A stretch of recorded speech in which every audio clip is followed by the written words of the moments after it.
बेटा की लाश को लेकर के अपनी गोदी में उठा करके कभी गिरती है, कभी उठती है, कभी गिरती है, कभी संभलती है।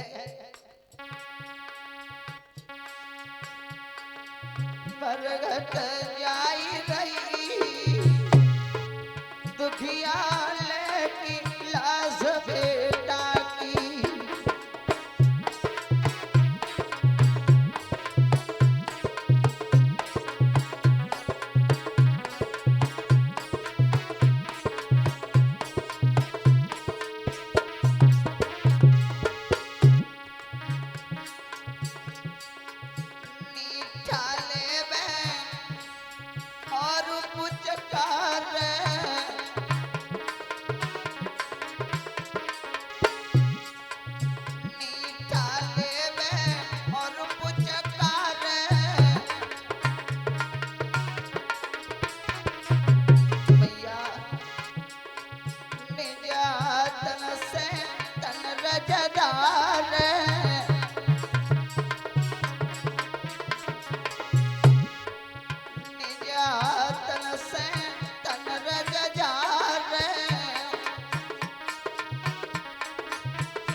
हे परम पिता परमात्मा, न जाने हमने पिछले जन्म में कितने बुरे कर्म किए जिसकी सजा हमें सारे जीवन में भोगनी पड़ रही है।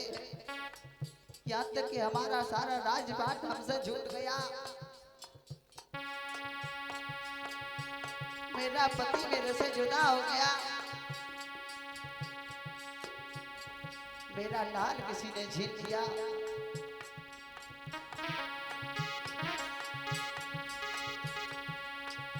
परमेश्वर मोहिया पे रूठे,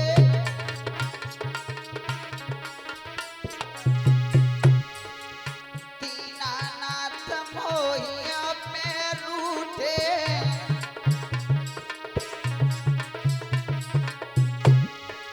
सब विधि भागी हमारे फूटे।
आज मैया रोती जा रही है, कभी गिरती है, कभी उठती है, बैठती है, बेटा को कहीं एक स्थान पर रख लेती है और फिर रोने लगती है दुखिया, और फिर अपने बेटा को अपनी गोदी में उठा करके चल देती है।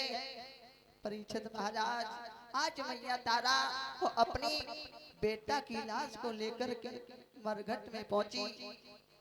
मरघट में बेटा की लाश को रखा और मैया रोने लगी, पपक पपक के रोने लगी। मैया के रोने की आवाज महाराज हरिश्चंद्र ने सुना।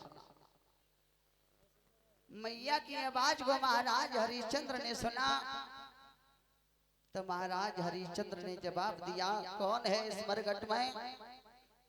अरे तुम्हें नहीं पता इस मरघट में कोई इस मरघट की रखवारी भी करता है। तब तक धीरे धीरे धीरे धीरे महाराज हरिश्चंद्र और मैया तारा के पास में आए।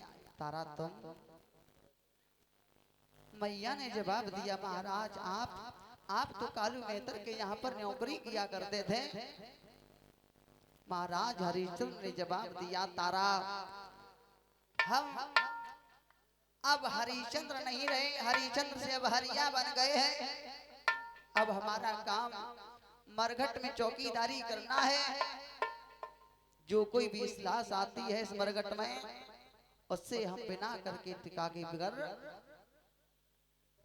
उसका अंतिम संस्कार नहीं होने देते। महाराज मेरे बेटे का अंतिम संस्कार कीजिए। महाराज ने रोहित की तरफ देखा तो महाराज को इतना गम हुआ कि अपने होश को खो करके महाराज जमीन पर गिर पड़े। थोड़े समय के बाद में महाराज हरिश्चंद्र को होश आया। फिर उस दिन की याद करने लगे कि मैं सत्यवादी राजा हरिश्चंद्र हूं और हम बिना करके टका के इस लाश को जलने नहीं देंगे। इस बेटा की लाश को नहीं दफनाएंगे। तारा ने बार बार कहा, महाराज मेरे बेटा की लाश खराब हो जाएगी। तारा,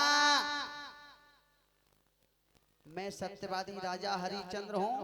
तुम मेरे लिए उसी दिन दूर हो गई थी जिस दिन नदिया पर हम जल पर बेचने गए और तादना तुमने कहा गई तुम बेतारा।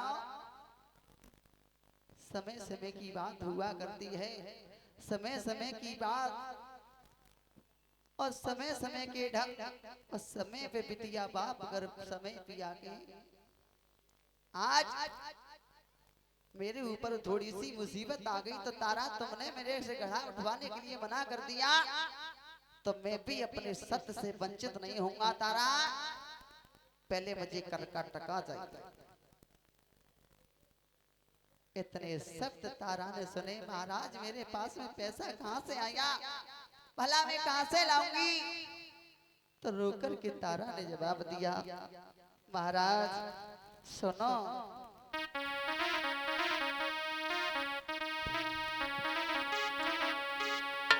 अरे वो पे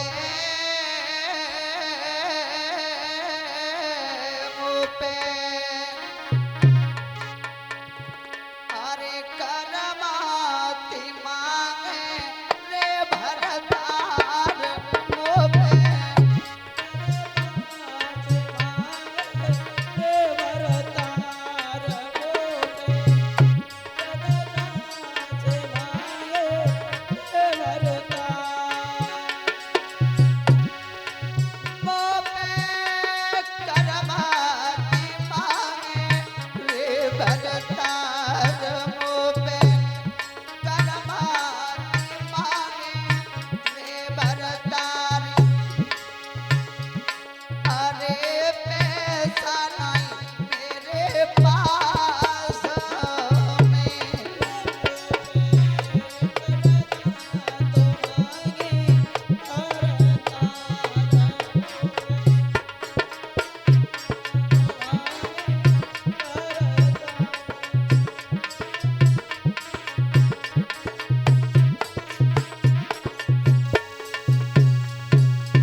मेरे पास में कर का टका कहां से आया?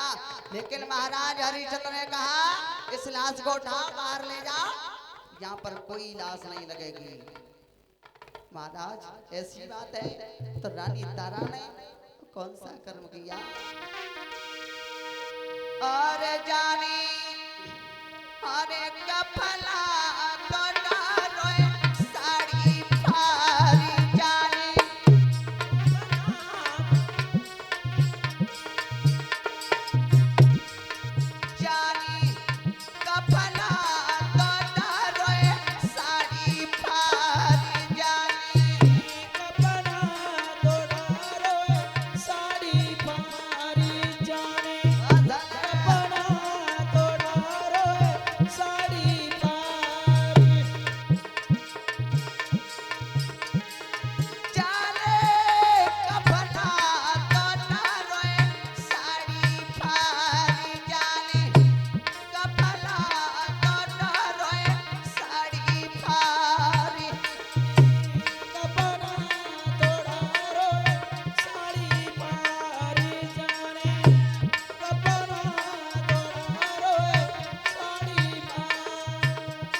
साड़ी भार, अरे रोहिता सलला की लाश पे मैया ने अपनी साड़ी से आधी साड़ी भारी और बेटा के ऊपर डाल दी। मैया ने रोकर के जवाब दिया, महाराज अब तो मेरे बेटा का अंतिम संस्कार किया जाए। तो मेरे श्री श्रोता बंधुओं, महाराज हरिश्चंद्र ने बेटा का अंतिम संस्कार किया। बेटा का अंतिम संस्कार होने के बाद में आज मैया तारा दुखी होकर के, हकीकत बात तो ये है परीक्षित महाराज कि जिस किसी पर आपत्ति पड़ती जाए उस इंसान को दुख में नींद सताया करती है। तो आज मैया तारा पर इतना दुख है, बेटा का गम लगा हुआ है। तो बेटा के गम में और मैया वहां से पैदल चली, तन पर आधी साड़ी है, आधी साड़ी को अपने बदन से लपेट करके मैया तारा और काशी के निकट ही बाहर मंदिर है, उस मंदिर में जाकर के लेट गई। मंदिर में जाकर के लेटी, फिर भी कपटी विश्वामित्र महात्मा को चैन नहीं पड़ा कि दुखिया पर अपार संकट है। तो विश्वामित्र महात्मा ने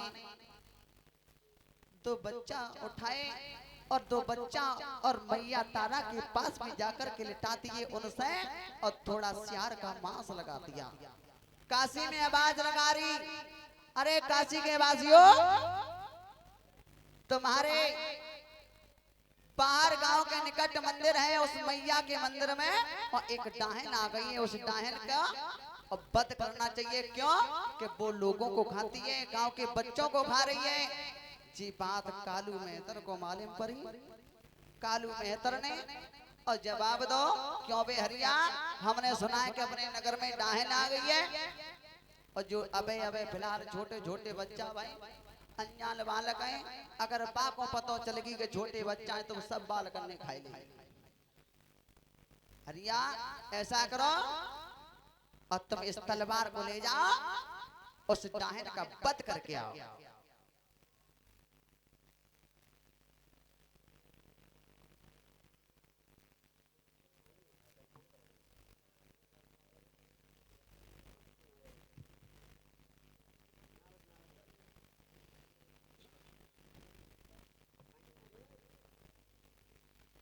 जिस समय